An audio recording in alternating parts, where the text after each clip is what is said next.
Hi hello அனைவருக்கும் வணக்கம். நான் உங்கள் ராமச்சந்திரன். இது உங்கள் ராம்சன் அகாடமி. நண்பர்களே, நம்ம பாருங்கள், டெய்லி 10 கொஸ்டின்ஸ் தான் வந்து சைக்காலஜி கொஸ்டின்ஸ் பார்த்துட்ருக்கோங்க. அதில் இன்றைக்கி நம்ம பார்க்க போகிறது வந்து பார்த்திங்கன்னா 4th கொஸ்டின் தான் நம்ம வந்து பார்க்க போகிறோம்.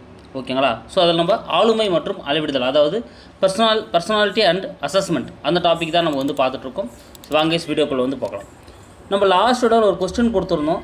அதுக்கான ஆன்சர் என்னன்னு இந்த வீடியோவில் நம்ம பார்த்துட்டு இந்த வீடியோக்குள்ளே போகலாம். பாருங்கள், நம்ம லாஸ்ட் வீடியோவில் கேட்டிருந்த கொஸ்டின் ஆன்சர் என்ன அப்படின்னு பார்த்தீங்கன்னா, ஸோ நம்ம கேட்டிருந்தது 3F ஹார்மோன் என அழைக்கப்படுவது எது அப்படின்றது தான் நம்ம வந்து கேட்டுருந்தோம். 3F ஹார்மோன் என அழைக்கப்படுவது எது அப்படின்றத வந்து கேட்டுருந்தோம்.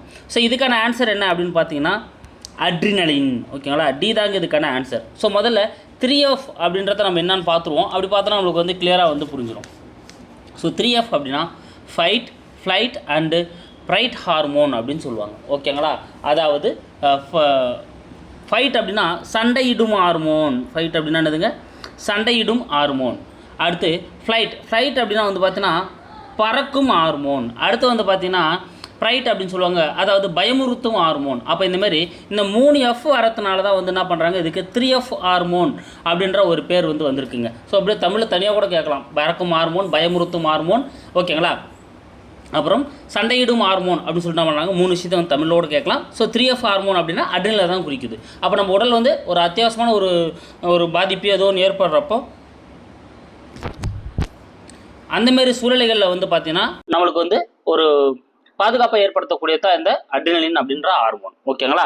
சரிங்க. இப்போ இந்த வீடியோக்கான 10 கொஸ்டின்ஸ் பார்க்கலாம். அதுவும் நம்ம சேனலுக்கு என்ன புதுசாக வரீங்க அப்படின்னா நம்ம சேனலையும் சப்ஸ்கிரைப் பண்ணிக்கோங்க. கூடிய பக்கத்தில் இருக்கிற பெல் பட்டனை கிளிக் பண்ணி நோட்டிஃபிகேஷன் ஆல் அப்படின்றதையும் கொடுத்துக்கோங்க. அப்போ தான் நம்ம போகிற வீடியோஸ் எல்லாமே உங்களுக்கு உடனடியாக வந்துட்டு இருக்கும். ஸோ ஃபர்ஸ்ட் கொஸ்டின் பார்க்கலாம் பாருங்க. டெட்டனி நோய் ஏற்பட காரணமான ஹார்மோன் எது? டெட்டனி நோய் ஏற்பட காரணமான ஹார்மோன் எது? சூப்பர். டெட்டனி அப்படின்ற நோய் ஏற்படுறதுக்கு காரணமான ஹார்மோன் எது அப்படின்னு வந்து பார்த்தீங்கன்னா பாராத்தார்மோன். ஸோ பாராத்தார்மோன் அப்படின்ற ஹார்மோனால் தான் வந்து நமக்கு என்ன நோய் ஏற்படுது அப்படின்னா டெட்டனி அப்படின்ற நோய் வந்து ஏற்படுங்க. அதாவது தசை இறுக்கம். என்னன்னு சொல்லுவாங்க? தசை இறுக்கம் அப்படின்னு சொல்லுவாங்க. ஓகேங்களா? ஸோ தைராய்டு சுரப்பிக்கு ஒரு இருக்கக்கூடிய ஒரு சுரப்பி தான் பாராதைராய்டு சுரப்பி. அந்த பாராதைராய்டு சுரப்பி துறக்கக்கூடிய ஹார்மோன் தான் பாராத்தார்மோன்.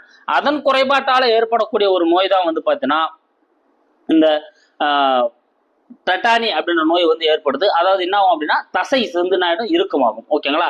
அது இது மேக்சிமம் இது என்ன ஏற்படுது அப்படின்னா தைராய்டெக்டமி அப்படின்னுவாங்க. அதாவது தைராய்டு சுரப்பியை சில பேர் என்ன பண்ணிடுவாங்க, நீக்கிடுவாங்க. அவங்களுக்கு வந்து இந்த பாராதைராய்டும் வந்து நீக்கப்பட்டிருக்கும். அதனால இந்த பாராத்தார்மோன் ஸ்டிமுலேட் ஆகிறது கம்மியாகிறதுனால இந்த நோய் வந்து ஏற்படுது.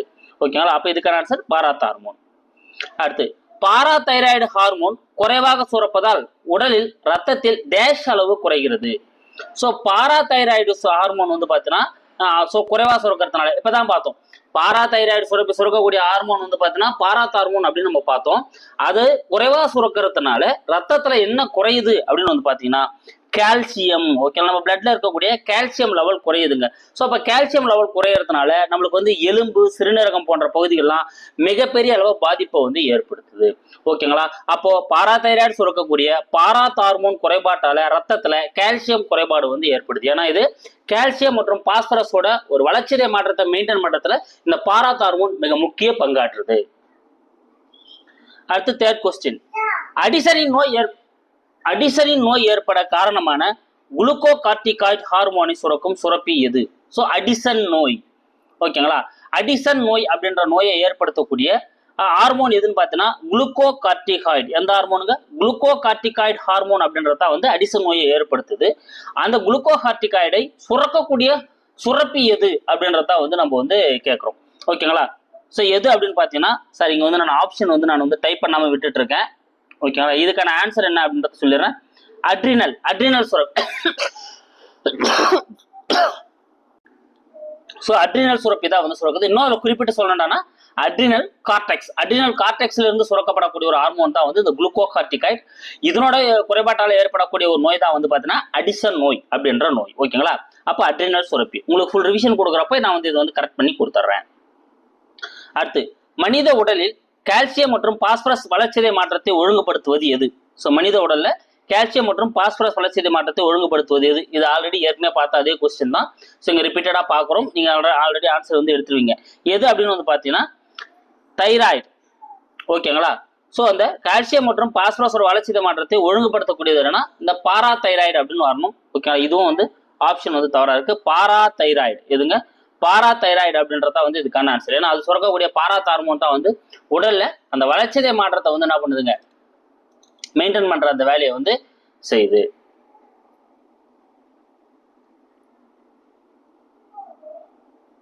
அடுத்த கொஸ்டின், குஷிங்கின் குறைபாடு ஏற்பட காரணமான கார்டிசோல் ஹார்மோனை சுரக்கும் சுரப்பி எது? குஷிங்கின் குறைபாடு. ஸோ குஷிங்கின் குறைபாடு அப்படின்ற ஒரு நோய், அதாவது குஷிங் சிண்ட்ரோம் அப்படின்னு சொல்லுவாங்க.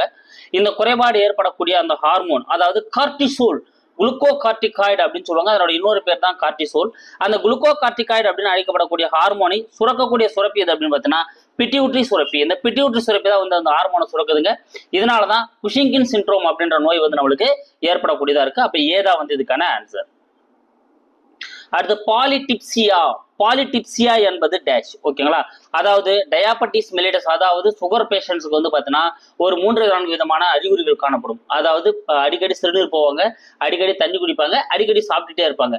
இதுக்கு ஒரு பேர் வச்சிருக்காங்க. அப்படி பாலிடிப்சியா அப்படின்னா என்னன்னு பார்த்தீங்கன்னா அதிகமான தாகம் எடுத்தல். ஓகேங்களா, நிறைய அவங்களுக்கு என்ன இருக்கும், தாகம் எடுத்துக்கிட்டே இருக்கும், அதிகமாக தண்ணி குடிச்சிட்டே இருப்பாங்க. அதுதான் வந்து டிப்சியான்னு சொல்லுவாங்க. இதே பாலிபேஜியா அப்படின்னா அதிகமான அளவு உணவு உட்கொள்ளுதல். பேஜியானா உணவு உட்கொள்ளுதல். ஓகேங்களா, இதே வந்து பார்த்தீங்கன்னா பாலி யூரியா அப்படின்னு சொன்னாங்கன்னா அதிகமா சிறுநீர் வெளியே போறது. பாலி யூரியானா சிறுநீர் வந்து அதிகமா வெளியே போயிட்டு இருக்கும், அதை பாலி யூரியான்னு சொல்லுவாங்க. இது ரத்தத்துல சர்க்கரையோட அளவு அதிகரிக்கிறத ஹைப்பர் கிளைசீமியா அப்படின்னு சொல்லுவாங்க. ஓகேங்களா, இது 4மே ரொம்ப ரொம்ப முக்கியம், நல்லா ஞாபகம் வச்சுக்கோங்க. அப்போ பாலிடிப்சியா அப்படின்னா அதிகமான தாகம் எடுத்தல். அடுத்த 7th கொஸ்டின், தாய் சேய் இணைப்பு திசு உருவாக காரணமான ஹார்மோன் எது? ஸோ தாய் சேய் இணைப்பு திசு உருவாகிறதுக்கு காரணமாக இருக்கக்கூடிய ஹார்மோன் எது? சூப்பர், எதுங்க? ப்ரொஜெஸ்டிரான். சீதாங்க இதுக்கான ஆன்சர். ஸோ ப்ரொஜெஸ்டிரான் தான் வந்து பார்த்தீங்கன்னா இந்த தாய் சேய் இணைப்பு திசு உருவாகிறதுக்கு ஒரு காரணமான ஹார்மோனா வந்து காணப்படுது. ஓகேங்களா, ஸோ ப்ரொஜெஸ்டிரானை பொறுத்தவரையிலும் ஈஸ்ட்ரோஜன் மற்றும் ப்ரொஜெஸ்டிரான் இது ரெண்டுமே வந்து பார்த்தீங்கன்னா பெண்களுக்கான இனப்பெருக்க ஹார்மோன்கள். டெஸ்டோஸ்டிரான் அப்படின்றது வந்து பார்த்தீங்கன்னா ஆண்களுக்கான இனப்பெருக்க ஹார்மோன். இதுல தாய் சேய் இணைப்பு திசு உருவாகிறது நமக்கு முக்கிய பங்கு வகிக்கிறது வந்து ப்ரொஜெஸ்டிரான். அடுத்து தைமஸ் சுரப்பி எங்கு காணப்படுகிறது? தைமஸ் சுரப்பி எங்கு காணப்படுகிறது? சூப்பர், தைமஸ் சுரப்பி எங்கு காணப்படுகிறது அப்படின்னா மார்பு பகுதியில். ஓகேங்களா, ஸோ மார்பு பகுதியில தான் வந்து நம்மளுக்கு தைமஸ் சுரப்பி வந்து காணப்படுதுங்க. ஓகேங்களா, ஸோ மூச்சு குழலுக்கு ஒரு கீழ்ப்புறமா வந்து பார்த்தா இந்த தைமஸ் சுரப்பி வந்து காணப்படுது. ஓகேங்களா, ஸோ தலையில வந்து பிட்யூட்ரி, மார்புல வந்து தைமஸ் சுரப்பி, இடுப்புல வந்து பார்த்தீங்கன்னா கணையம், வயிற்று பகுதியில் வந்து பார்த்தீங்கன்னா இனப்பெருக்க சுரப்பிகள் வந்து காணப்படுது. அடுத்து 9வது கேள்வி, நோய் தடை காப்பு மண்டலத்தின் செயல்பாடுகளை தூண்டுவது எது? ஸோ நோய் தடை காப்பு மண்டலத்தின் செயல்பாடுகளை தூண்டுவது எது அப்படின்னு பார்த்தீங்கன்னா தைமோசின் அப்படின்ற ஹார்மோன் தான். ஓகேங்களா, தைமோசின் அப்படின்ற ஹார்மோன் தான் இந்த நோய் தடை காப்பு செயல்பாடுகளை வந்து தூண்டக்கூடிய ஒரு ஹார்மோனா வந்து இருக்கு. இது எது சுரக்குது அப்படின்னா தைமஸ் சுரப்பி, மார்பு பகுதியில் இருக்கக்கூடிய ஒரு தைமஸ் சுரப்பி தான் வந்து பார்த்தீங்கன்னா இந்த தைமோசின் அப்படின்ற ஹார்மோனை சுரக்குது. இதுதான் வந்து நோய் தடை காப்பு மண்டலத்தோட செயல்பாடுகளை வந்து தூண்டக்கூடியதா வந்து இருக்குங்க. ஓகேங்க, சீதா வந்து இதுக்கான சரியான ஆன்சர்.